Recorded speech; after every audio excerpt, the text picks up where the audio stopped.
Craving your next action-packed adventure? Audible delivers thrills of every kind on your command, like Project Hail Mary by Andy Weir, where a lone astronaut must save humanity from extinction, narrated with stunning intensity by Ray Porter. From electrifying suspense and daring quest to spine-tingling horror and romance in far-off realms, unleash your adventurous side with gripping titles that'll keep you guessing.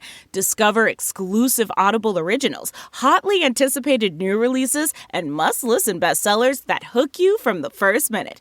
Because Audible knows there's no greater thrill than the one that speaks to you. Discover what lies beyond the edge of your seat. Start your free 30-day trial at audible.com/WonderyUS. That's audible.com/WonderyUS.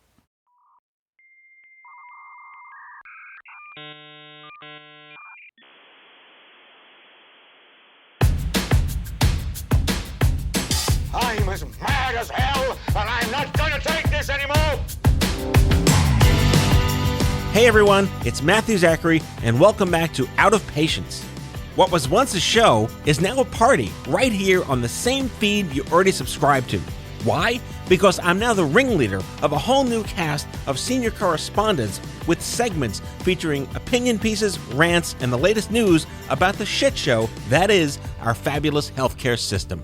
The only thing that hasn't changed is our mission to make healthcare suck less for everyone. Let's get started.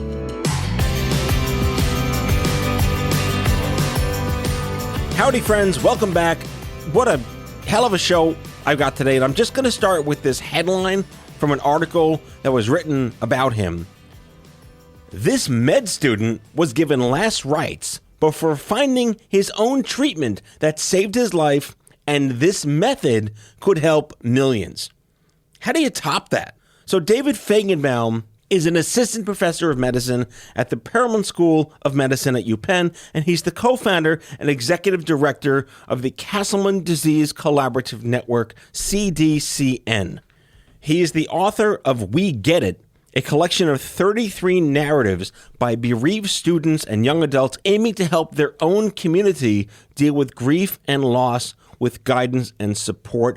But he's on the show today, live here in person at Offscript Health Studios, to talk about his new book, Chasing My Cure, A Doctor's Race to Turn Hope into Action, which is about his journey going from all-star quarterback to how the hell am I dying of this invisible disease? What's wrong with me? And I'm going to get my last rites read to me. And then going on to use himself as his own guinea pig to find a cure. Literally like Iron Man 2, when Jarvis said that element is impossible, and yet he did it, but he had all that crazy scarring tissue that somehow got fixed in Iron Man 3. I'm drifting. He's young, he's smart, he's got kids, he's married. What a hell of a story. And fun fact of the day, he's the first guest on my show, or any show I've done, who, like me, also had his last rites read to him on his deathbed. What a niche club to be a part of. And yet, we're still here. Ladies and gentlemen, Dr. David Fajgenbaum. David, we have many things in common, but the least of which was I've never had another guest on any show I've ever done who also, like me, had their last rites read to them. Wow. So I have to talk about that. Yeah, there's not too many of us out there. That's a really niche club, let alone last rites in our 20s, right? That's right. Did you tell him you were Jewish? Was it a rabbi? Because I told mine I was Jewish and he went away. So I have a very complicated background. I'm actually a practicing raised Catholic. Okay. I have a Jewish, my father's father was Jewish. I'm a quarter Jewish, which is where I get my name from. Feigenbaum. That's right. And my other Feigen or Fagan? Fagan, but I mean, if it was Jewish, it'd be Feigen. Yes, right? my other three grandparents are all Catholic, and so Right. I have what you'd consider a very confused background. But yeah, so a Catholic priest read my last rites to me. Right, and a Catholic priest read my last rites to me in the neuro ICU the day after my brain surgery, and I literally said I'm Jewish, and he left. You didn't finish? I was like, in hindsight, right? Maybe a cracker will help. I'll take a cracker. Anything to help, please just stick around. But no. And then my mom showed up the next morning. It's like, what the fuck just happened to my son? She pulled a Shirley MacLaine. In terms of lost her shit when I told her, oh, the priest came. Yeah, I actually don't have too many vivid memories from then. I was so sick, all my organs were shutting down. So I do have one memory of the priest in the room, but like I said, it was pretty much lights out for days before that and lights out for days after. So one thing you do or did have that I never had is muscles. So Well, I don't have them anymore, so we're okay. Do you miss your muscles like I miss my hair? A little bit. Because your hair grew back. My did. hair never grew back. It did. So over under, right? Yeah. So were you like pre-Heisman? Like you're so muscular. Like what was it like? What's it like to be in shape? I was in good shape, and I've kind of already forgotten by now what it was like because I'm certainly not anymore. But yeah, I won a bench pressing contest back then. I was a college football quarterback at Georgetown, and don't have any of those muscles anymore.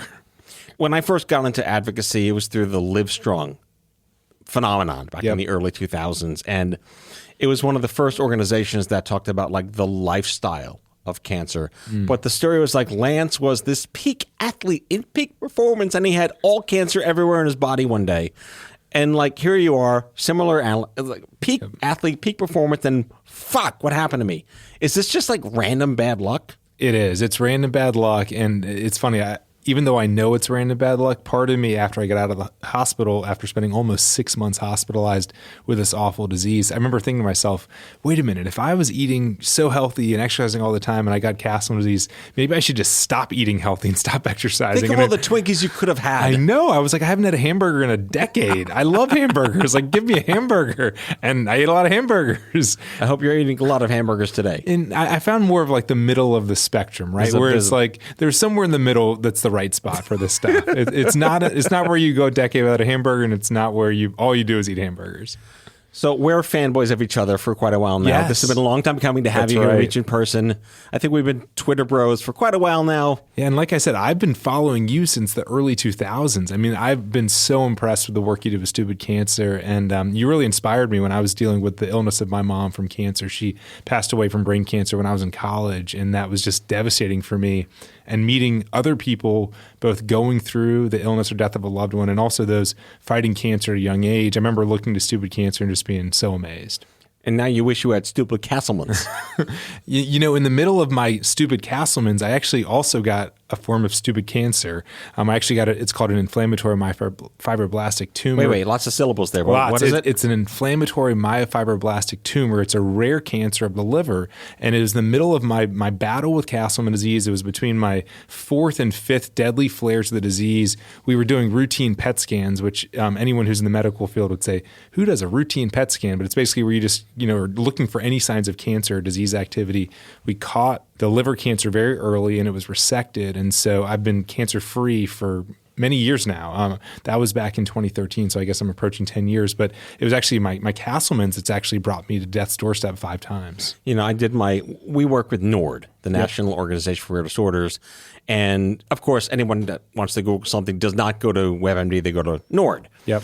And I was reading some random articles about this. Castleman's is kind of cancer-ish. Yeah. Is that a real thing? It's cancer-ish? So it's got all these features that are just like lymphoma, which of course is a form of cancer, and all these features that are just like an autoimmune disease like lupus. And so it really falls in the middle. It's kind of got the worst of both worlds. It's like a lymphoma, but like the worst parts of lupus, and you combine them all together, and you've got idiopathic, multicentric Castleman disease. Gesundheit.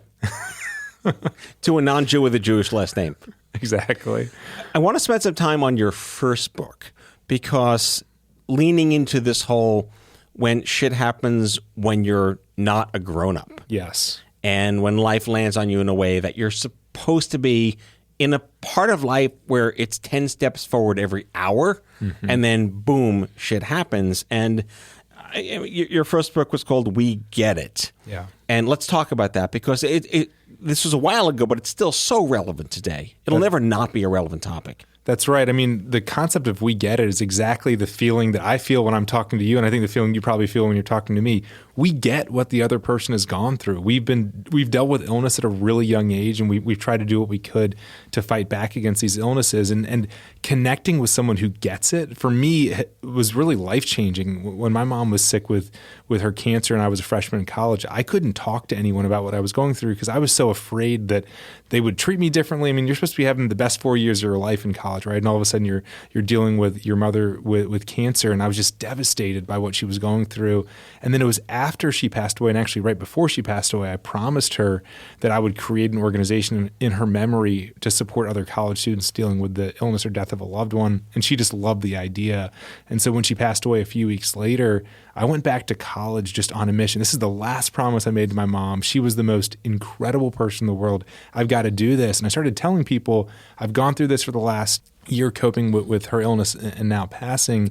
And all of a sudden I learned that all these other people had gone through the same thing as me. And I was both devastated to find out that other people were struggling like this, but I was also so relieved to meet other people that were going through the same thing as me. And really quickly, I just realized that the power of connecting with people who get what you're going through and this idea of, we get it was really life-changing for me, just getting in rooms with other people who'd gone through the same thing as you.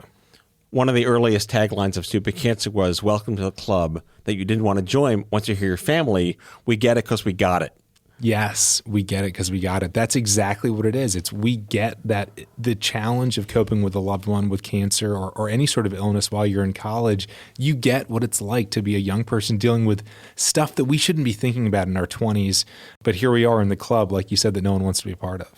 Yeah, and this also goes back to how the community of young adults originally just affected by cancer just grew to young adults affected by anything. Mm-hmm. And the first group was people like me who were in their 20s with cancer in their 20s and still in their 20s. Yep. And then came the 30s and the teens, and then came the long-term pediatrics. But then came the caregivers of other people that were young adults, and then came the grown-up parents of little kids. But then came the young adults whose parents were sick or the parents were lost. Yep. And it just became this phenomenon of unilateral empathy across the fact that whatever happens to you between like adolescence and late young adulthood that isn't, quote, normal puts you in this thread of commonality around what it's like to just have a life interrupted and disrupted when you're supposed to be X, Y, or Z. That's exactly right. And just being present with those people, at least for me, was so powerful. And so being present was one piece to it. And then the other was that we found that going out and doing things proactively together, like raising money for cancer research or going on a walk for ALS research, that was really therapeutic for us. And so when I started dealing with my own health challenges, and as I have been for the last 12 years, I've sort of leaned on that, this idea of connect with people going through something similar as you, and then also work together to fight back against that thing. So this is a question about like picking your favorite kids. How did you decide on the 33 specific narratives for this book? There must have been way more than 33 to pick from. Yeah, a lot. No, you're absolutely right. And so we get it. The idea is that, okay, we can get together in support groups. And at the time, there were a couple hundred college campuses that had AMF support groups. But then we said, well, wait a minute. There's a lot more than a couple hundred college campuses and a lot more young people. So let's write this book and let's get narratives so that you can sit down with your book and you can connect with people by reading their stories and realizing that you're not so different and you're not so abnormal. And so, yes, we reached out to a lot of our favorite members of the AMF community from all over the country. We wanted to have representation from various backgrounds and also various different kinds of schools. And we were able to piece together what I think was a really great author list. So I want to get to this in a second because, the doctor that is in charge of his own outcomes is a rarity at this point. But is it fair to claim that being misdiagnosed as a young adult is a mistake? Because we're not expecting to have these things, and it's not in the bell curve of scientific data and research and guidelines to even look for these things. I was misdiagnosed for 6 months. They gave me Robitussin for brain cancer. Oh my gosh. Right? So you're young, you're athletic, you're in shape, and then boom, you fall down one day. And how long did it take anyone to take you seriously? It took a little while, but I got so sick so quickly that it was about 2 weeks from the time that I started having some weird abdominal pain. I felt more tired than ever, had some night sweats. Within 2 weeks, I was in the hospital with all of my organs shutting down. So my liver, my kidneys, my bone marrow. So you did it right. Yes, look. If they, fast track. Yeah, if they didn't want to pay attention to me, I made them basically. But I went from a medical school exam. I literally took an exam, and I have to say, I was taking this exam, and I was so sick. I mean, imagine the worst flu you've ever had times 100, and then throw on top of that your organs are shutting down. That's how I felt. Deep fried and Twinkies. Yeah, exactly. And so I'm sitting there, I'm taking this exam. exam. My brain's not working. I'm like trying to figure out, I'm like, is it A or is it C? What's the answer? And I'm like, I don't care, because whatever this is that's happening right now, I'm not going to be here to find out what grade I got on this. I mean, that's going through my head. And at that young age, you're 25. Like, wait, what did I just say? I'm going to die? Well, I'm taking a medical school exam. Right. I don't have time for this. Yeah. And so I finished the exam, and I walked right down the hall of the hospital to the emergency department, and they ran tests, and they came in and said, David, your liver, your kidneys, your bone marrow, your heart, and your lungs are all shutting down. We have to hospitalize you right away. And that was the beginning of what would go on to be about a 6-month period in and out of the hospital with everything shutting down. Was it obvious that you had this, or? No, there were so many other things. So Castleman's is a rare disease, only about 5,000 patients diagnosed each year in the U.S. So it's certainly not what they were initially thinking. They were worried I had lymphoma, worried maybe I had an atypical autoimmune disease, maybe some infectious disease that we hadn't even heard of. All of these things were sort of on the differential, but I was getting so sick so quickly. I had a retinal hemorrhage, made me temporarily blind in my left eye, gained 70 pounds of fluid. I know you've seen some of those pictures of me when I was so sick. Nice little pot belly you had there. I had a big pot belly, 70 pounds of fluid just everywhere because my liver and kidneys weren't working. And I needed daily transfusions to keep me alive. And of course, we just kind of tried to keep me alive until eventually about 11 weeks in, the diagnosis was made. Is it normal for it to go downhill so quickly in this case, or were you unique? It is. No, I'm pretty typical in that that patients can go from being totally healthy. I mean, I was on my OBGYN rotation, which meant I had literally been delivering humans into this world. Like, in my opinion, there's nothing sort of greater than to have the opportunity to be a part of delivering life, right? I mean, really nothing like that. And within weeks of that, there I was in the ICU having my last rites read to me at sort of what I would consider kind of the lowest of the valleys. And it was dizzying and it was frightening. And I can't even think about what my family was going through during that time. But unfortunately, it is typical. On that high note, let's talk about your family. Let's talk about, you had a girlfriend at the time who's your wife now. That's right. And this idea of sticking with this. There was a movie a while ago called 50-50. Which was about a young adult living his life, just gets sick. Joseph Gordon-Levitt and Seth Rogen are in it. And he's dating this girl. And he's like, look, get the fuck out of here. Why would you have a get out of jail free card. Yeah. Go the hell away. Just the idea that she stuck with you, that alone that's an Oscar win right there. She deserves one. Yeah. For me, not only was she sticking with me, so Caitlin and I had dated for multiple years before I got sick. And actually, we decided to take a break just a couple months before I got so sick. And we both thought to ourselves, we're 25 years old. We've got all the time in the world. If it's meant to be, it's meant to be. And then all of a sudden I was in the ICU dying. And so we weren't even dating at this time when I was so sick. And she came to the hospital to try to see me. And just as you know from the book, I really, really did not want her to see me like that. I had burned into my memory so many images of my mom when she was dying and right before she passed away. And of course, I have incredible memories as well. But I didn't want that to be Caitlin's last memory of me. And so I actually had my sisters tell her she couldn't come in the room. And in hindsight, I do regret that. And then the next time when I was hospitalized again, just a few weeks later, and again in critical condition, and again when my doctors told my family I wasn't going to survive, I again had my sisters not let her in the room. So this time she'd gone to see me in Philadelphia. She went down to see me in North Carolina. And amazingly, I spent another few months in the hospital. And after that third one, she came to see me in North Carolina again. And I was so thankful because while I was so sick, all I could think about was I really want to be with this person. And I really couldn't imagine a family with her. And I was just so thankful that she actually felt the same way. Well, the book which you mentioned is called Chasing My Cure, Doctor's Race to Turn Hope into Action. And we're going to talk about that book right after this break from some fabulous advertisers. Oh, that's nice.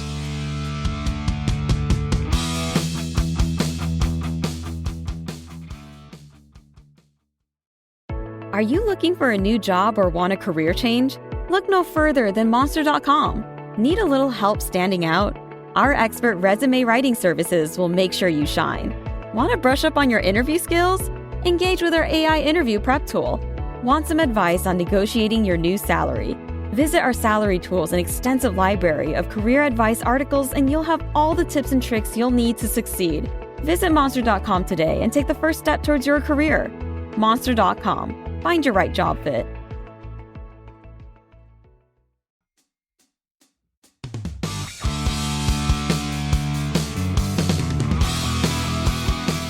So I've heard you referenced, if you don't know this, it's like Jeb Bush, please laugh, as the rare disease MacGyver. Because you took like toothpicks and spit and some gum wrappers and you figured out a way to help yourself. It's like in Prometheus when she like gives herself the abortion of the alien inside her just to get this thing out of her. That's right. Well, and then the other, I guess, space analogy is it The Martian, where it's like... Oh, wait, he eats his own shit? Yeah. Well, not that. Is there that part of The Martian where he's like, I've got to science my way out of this? Yes, exactly. Is there shit eating in that? Well, he poops and makes potatoes out of his poop. The poop becomes the soil that grows the potatoes. Okay, well... Yeah, so you said the it science was pretty way out bad. of this. It was pretty bad. Right, so you're the MacGyver Matt Damon. All right, so this goes back to my question from the first half. So you're a medical professional. I've had lots of doctors and nurses on the show who've gone through all sorts of crazy shit while they were practicing medicine. And how do you not get too far into your own weeds of what's going on? But that was your only option. That's right. Yeah, I mean, early on, I was this medical student, and I was so sick. I mean, I was basically unconscious for months, so I couldn't be a part of figuring out anything. I just had to, hope that my doctors would figure it out. Fortunately, I got the diagnosis. I was treated with chemotherapy. I got a combination of 7 chemotherapy agents, and you'll certainly appreciate this concept. I was so sick before I got chemo that I actually felt better with every dose of like the worst chemos there are, adriamycin, Cytoxan, etoposide. I actually felt better because it was actually controlling my disease. So that got my disease into remission. I returned to med school. I started getting involved in this orphan disease center doing rare disease research. And then it all came back 1 year later. Multi-organ failure in the ICU. Nothing was stopping it. And so even though I was incredibly sick with this relapse, I was sort of aware enough to start trying to pay attention to what was happening, because I realized that, oh my gosh, I've just actually relapsed on the only drug undergoing clinical trials. There are no more drugs in development.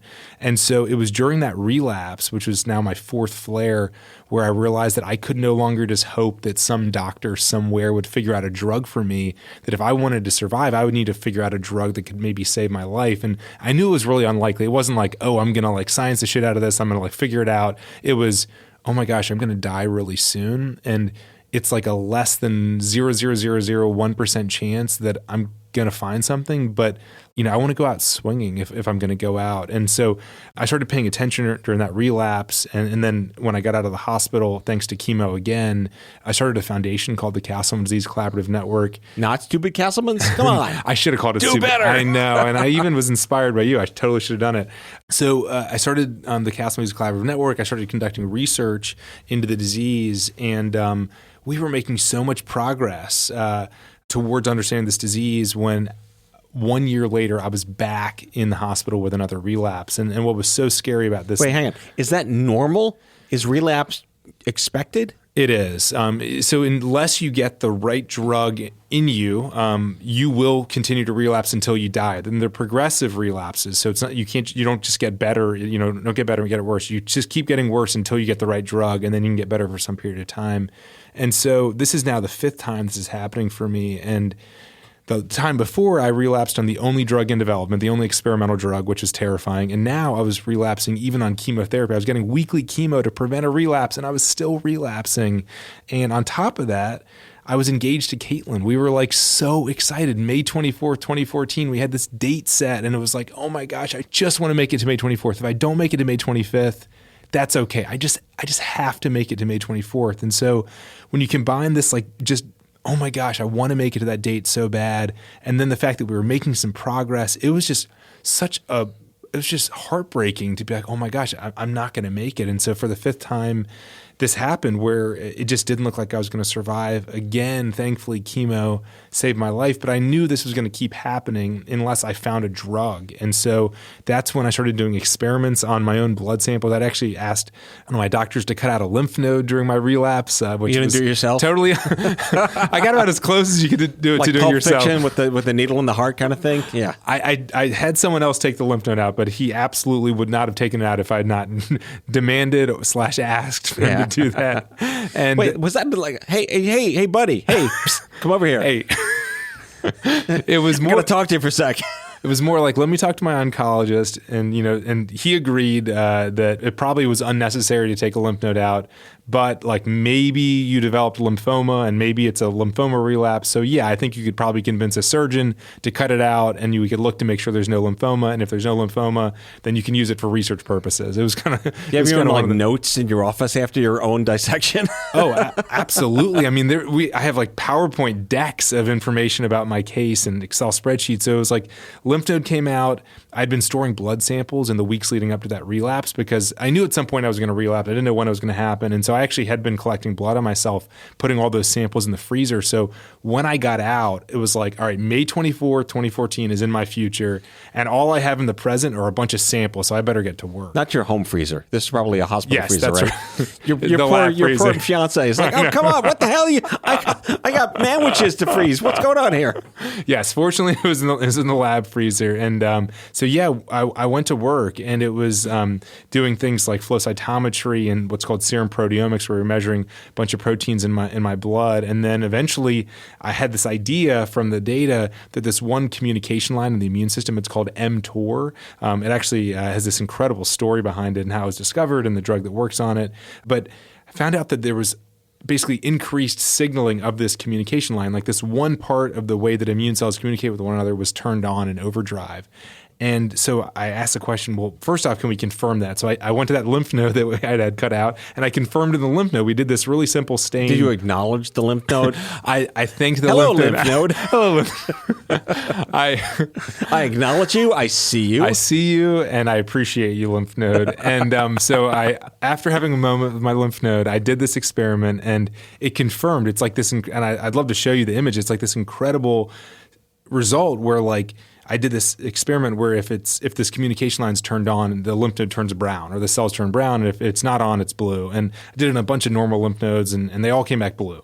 And I did it on my lymph node, and it was like coffee ground brown. I mean, it was like the craziest thing. I was like, oh my gosh, this is amazing. Like, this communication line is on. I thought it would be on from my data. It is on.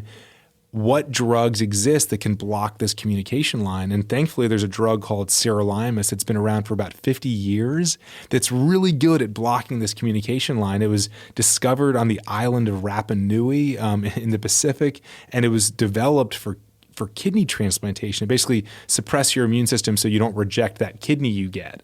And so in my case, I said, well, maybe we can utilize this mTOR inhibitor to treat my Castleman disease. And so I talked to my doctor, and I became the first Castleman's patient ever to receive this drug. Was this like off Broadway label? Yes, this is very off label. It had never been used before for this disease. And, the way I looked at it was that, and something I talk about a lot in Chasing My Cure, is that there has to be a first for everything, right? I mean, there's a first surgery that a surgeon does. There's a first treatment. There's a first for everything. And there's a first time someone ate poison ivy. And it didn't go so well. We learned not to do that again. True. So, very good point. I need to include that nuance. So there's a first for everything, and firsts don't always work out, like you said. But I didn't have any other options, and so for me, it was okay. I've got no alternatives. There's no other things to try. I've got a disease that's kind of chasing after me. That's going to be here again soon, and I've got this date in front of me, May 24, 2014, and I want to do something to try to get me there. And I made it to May 24, 2014, and here we are 8 years later, and I'm still doing well on that drug. Well, I couldn't help but notice you were alive. Yeah, I'm still here. Did I give you that memo? Spoiler alert. All right, so I want to go through this process of you scienced your way out of this, right? That's a wonderful Matt Damon headline to talk about. And without getting too super nerdy and too many acronyms, which I do all the time, we have to hit the jargon button every now and then.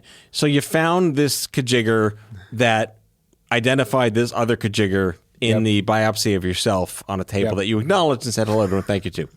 How does that move from like the laboratory to an actual potential drug that will help other people who match this this geneticness? Yes, it's a great question. And that's kind of what my life is focused on right now, is saying discoveries like this are made all the time in labs where someone's like, I think this communication line is on in this disease. You do an experiment, you find out that it is or isn't on, and then you publish it in the medical literature, and like it just kind of stays there and someone might read it, but probably not.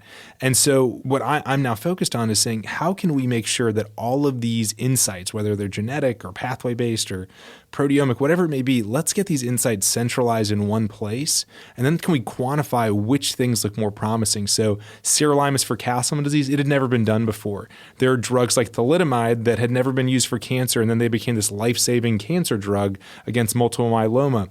But what you need, in my opinion, is a data engine where you're collecting all of these potential drug disease combinations, and then you're grading which ones look most promising and least promising, so that both patients and doctors can utilize this kind of information as they think about their own care, but also so that we as a medical community can invest in clinical trials of those really promising new uses. Because like you said, you find that something looks promising in the lab, that next step to now give it to a human is actually a really big step.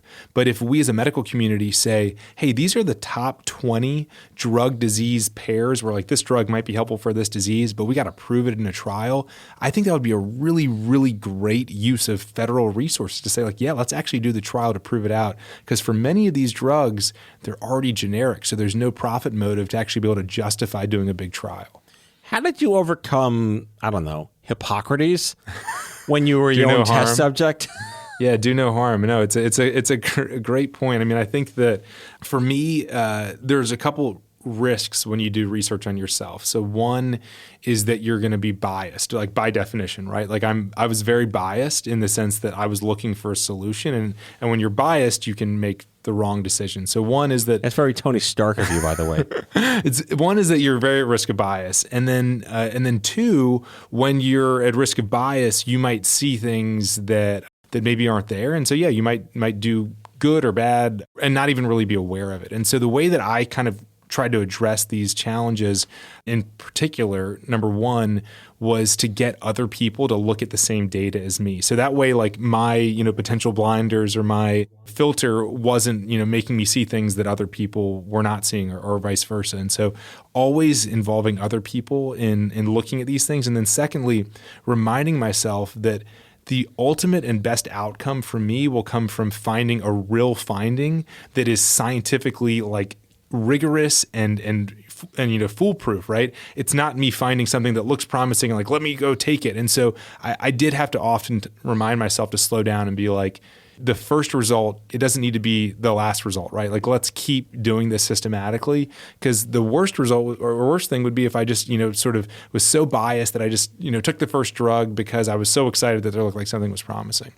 I feel like this could have been a Bruce Banner mishap if it went wrong. Yeah, totally. And actually, although you'd be an Avenger, so over under. That wouldn't be too bad. No, I think that in sharing this story, I jump right to the sirolimus experience, where obviously that's been the drug that's helping me. And I actually didn't even mention, but often gloss over the fact that I'd actually been wrong a few times before we got to sirolimus. So I thought a drug called cyclosporin could be helpful. My doctor prescribed it to me. It didn't work. Just the name alone makes you not want to have it. Cyclosporin. It sounds scary, right? And then IVIG, I also thought that would work, and it did not. And so I guess I'm probably somewhere around like one of three in terms of like, I think this drug's going to work, and it actually has. But I think it's important to highlight both the successes and the failures, because many of us through the pandemic in particular saw how drugs can be repurposed in ways that maybe we'd never imagined. And sometimes that's really, really great, and sometimes it's not great. And so there were drugs that we tried for me that didn't work, and then this one, sirolimus, that does.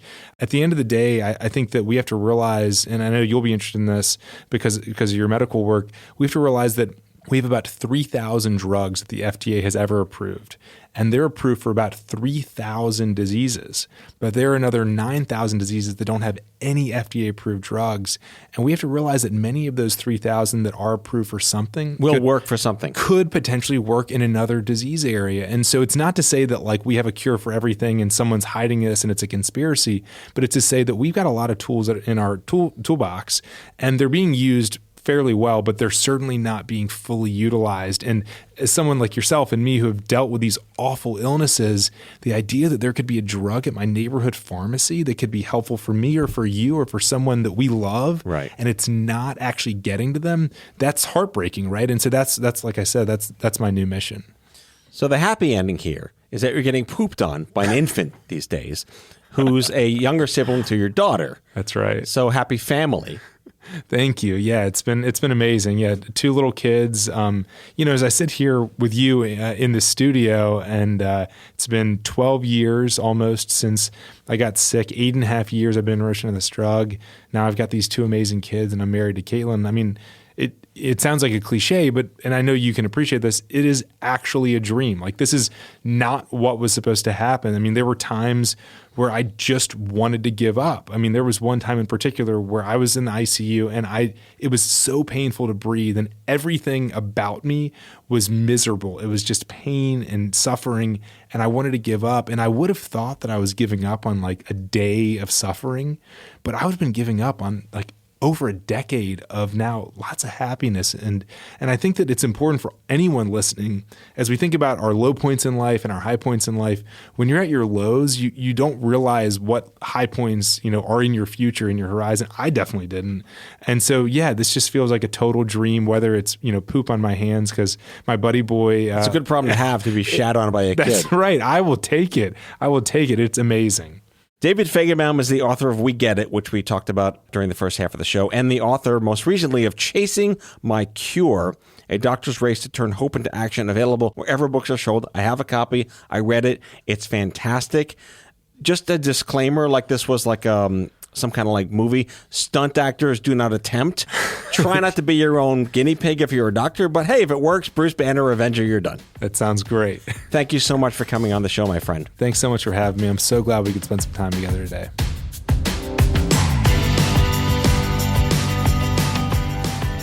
Out of Patience with Matthew Zachary is an Off-Script Health production. The executive producers are Matthew Zachary and Andrew McDowell. Our senior producer is Sarah Rosa Davies. It's mixed and edited by Sarah Rosa Davies and Kyle Moore. Special thanks to Brianna Seeley for added support. If you like the show, ratings and reviews are always welcome. Leave us a message anytime at 855-AUDIO-66. That's 855-AUDIO-66 to share your healthcare shitness with us, and we might just play them on the air on a future episode. For more information about this show and Off-Script Health, visit offscript.com. That's offscript, no T.com.